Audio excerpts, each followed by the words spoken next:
Donald Trump is holding back $16 billion for a critical infrastructure project in the U.S., a tunnel that affects nearly 20% of the national economy. The Gateway project is the replacement of the North River Tunnel connecting New York and New Jersey, the busiest rail corridor in North America. The tunnel is more than 100 years old and was severely damaged after Hurricane Sandy in 2012. It has never been fully repaired. 20% of the national economy depends on a deteriorating infrastructure system. $16 billion in federal funding was approved to replace it, but that money is being withheld. The most controversial question is not technical or budgetary. It is about motive. According to reported information, Trump floated the idea of renaming Penn Station and Dulles Airport after himself in a conversation with Chuck Schumer. The busiest rail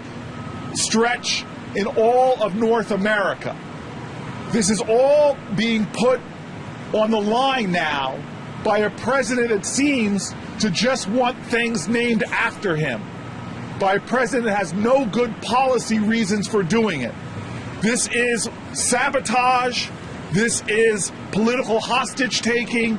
This is actually one of the worst acts of extortion I've ever seen. Leaders in New York and New Jersey say the Trump administration blocked the funding for months. Federal Judge Vargas, appointed during the Biden administration, ruled that withholding the funds would cause irreparable harm. She ordered the money to be released. Instead of complying, the Department of Justice immediately appealed to the Second Circuit Court of Appeals in Manhattan. That move suggests the White House is willing to prolong a legal battle, even if it means instability for a key infrastructure project. Trump appears willing to risk economic damage to the entire country if the North River Tunnel is not renamed in his honor. New York and New Jersey argue that blocking the funds is arbitrary and capricious, violating the Administrative Procedure Act. They also stress separation of powers. Congress approved the funding, and the executive branch cannot use it as a political bargaining tool. While lawyers argue in court, real-world consequences are already unfolding. More than 1,000 workers have been laid off due to cash shortages. Contractors have been forced to pause or scale back operations. New York and New Jersey have had to borrow credit to keep the project alive, but those limits are quickly running out. This could become a constitutional precedent. Can a president use federal funding as leverage in political negotiations with states controlled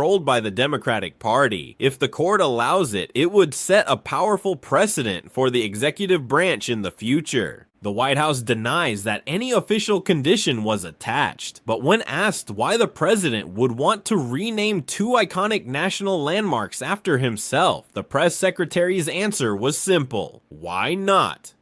And on infrastructure, can you explain why President Trump asked Chuck Schumer to help him rename Penn Station and Dulles Airport after himself? Why is he interested in having his name on those two buildings? And why are the Gateway Tunnel funds the proper point of pressure to get that to happen? To your first question about the renaming, why not? It was something the president floated in his conversation with Chuck Schumer. As for the funding, the president has addressed that separately himself. Danny. Meanwhile, a second front is even more intense.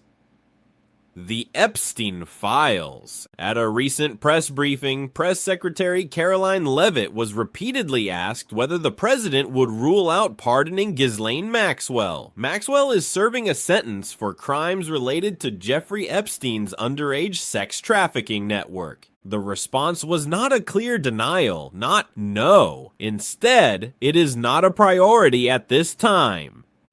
And if they don't want to, that's their loss. And on Ghislaine Maxwell, is the president going to rule out a pardon for her? In her deposition yesterday, her legal team seemed to be making a case, again, for a pardon from the president.